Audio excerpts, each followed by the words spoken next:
Dubai World Cup is back this year. Unfortunately, had to be canceled last year. It's 25th running. Hard to believe. Cigar won this race 25 years ago, the initial running. Feels like it was just yesterday. Best way to play the Dubai World Cup and all the Dubai races and all races anywhere, every day, anytime.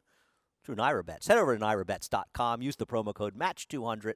We will match up to $200 for your initial deposit. And playing the Dubai World Cup, if you hit a 25 or more win bet through the app and the app only, you'll earn a $20 bonus. That's the Dubai World Cup. Saturday, post time at 12:50 Eastern Time. And as I mentioned, all of those races, they'll be presented on FS1 from 8 until 1. All the big races presented by Star Guitar. Dubai World Cup 25. The big name of the Dubai World Cup, Godolphin, has had a lot of success. It's the sort of home team in this race, and they've had a lot of success. They've got Mystic Guide. They've got some others, but Mystic Guide is probably the big name in this race, and this was his very, very facile win with a perfect trip in the Razorback, his return, his first race as a 4-year-old. I have been a fan of Mystic Guide for a long, long time, and I'm glad to see him doing as well as he did, and there is a real chance that he could be a leader of a handicap division, an older horse division, I should say, that's wide open. But you have to remember he got a very good trip on a wet track in his return race. So you don't know necessarily if he didn't relish the slop, and maybe that exaggerated his performance. I'm optimistic about Mystic Guide, don't get me wrong, and I firmly believe he is the horse to beat in this race. But it is not clear that he's necessarily better than at least one of the challengers in here. Now, I'm going to be honest. This is not the toughest Dubai World Cup we've ever seen. There isn't a true superstar on top. We're hoping Mystic Guide turns into a very good horse, but there are no real star power in this race, and it's hard to be too excited about a lot of horses that are coming from different places around the world. We'll talk about another horse that people have gotten familiar with, and that's Jesus' Team, and he's about as easy a horse as there is to root for. He had a nice second-place finish in the dirt mile, getting that good pace.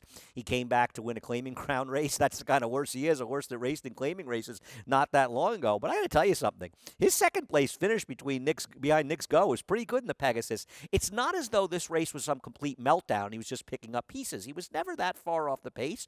He ran a substantial 105 buyer speed figure in finishing second, beating a good horse in Independence Hall. And Jesus' Team is a very, very nice runner, and I wouldn't discount him. I don't see why the 1.25 miles should be a problem for him. He seems to be a horse who can probably handle the distance, and I wouldn't be shocked to see Jesus' Team run well. The other horses that are coming from the U.S. are not particularly compelling in here. We'll talk about a couple of them. Sleepy Eyes Todd. I've always liked this horse. I think the connection should be running him in next Saturday's Grade 1 Carter at Aqueduct because he needs a cutback in distance, not an extra furlong. Always liked him. Maybe I'll bet $5 on him in 1,000,000 to 1 in here, but only for Insanity Insurance. Title Ready comes over as well for trainer Dallas Stewart. He's just not good enough to compete in this race, and he would need a whole heck of a lot of horses to not show up to get it done. So the question is, are there some others? Well, Chua Wizard, a horse from Japan, he seemed kind of interesting off his race 2 back and his sensational career record, but he ran so poorly in Saudi Arabia in his last start that it's very, very hard to take him too seriously. Great Scott, well, he was a distant third in the Saudi Cup in his last start, but does that make him good enough to win this race? Was that race an aberration? I guess he's not an impossible player in this race. How good, though, was his third-place finish? Probably not good enough to win this race. As I scour the other horses, there's only one other horse that interests me, and he's a horse I'm going to bet a few dollars on, and I'll use him in exactas with mostly Mystic Guide and a little Jesus' Team.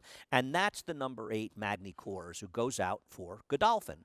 And Andre Fabre. Godolphin may want to run here, but Andre Fabre is not the kind of trainer that comes over for races like this unless he means business. It's first time in the dirt, but he's a Medaglia d'Oro, and his Dam Indy 500, while she had a great deal of success on the turf, in fact, winning our Grade 1 Garden City, now the Belmont Oaks, she did win in the dirt, and there's enough dirt in this family because, of course, she's a half to Delta Princess, who is the dam, or I think I'm getting her name right. It was the dam of a horse you might remember who ran very, very well in the dirt. And so there is enough dirt in this pedigree, and with a trainer like Andre Fabre, I think Magny Cours is kind of the wise guy horse in this race. I wasn't pronouncing his name right. I know his number is 8. I'm using Magny Cours a little to win, using him mostly with Mystic Guide a bit second, and a little Jesus' Team. The Dubai World Cup coming up this Saturday at 12:50 Eastern Time, and as always, best way to play it and all the races is through NYRA Bets. Head on over to NYRABets.com. Use the promo code MATCH200, and we will match up to $200 of your initial deposit. If you play the Dubai World Cup through NYRA Bets on the app and the app only, bet 25 or more to win, you hit it, you'll get a $20 bonus. And as we said before, all of the action from Dubai and FS1 from 8 until 1 p.m. Eastern Time. Coverage is presented by Star Guitar.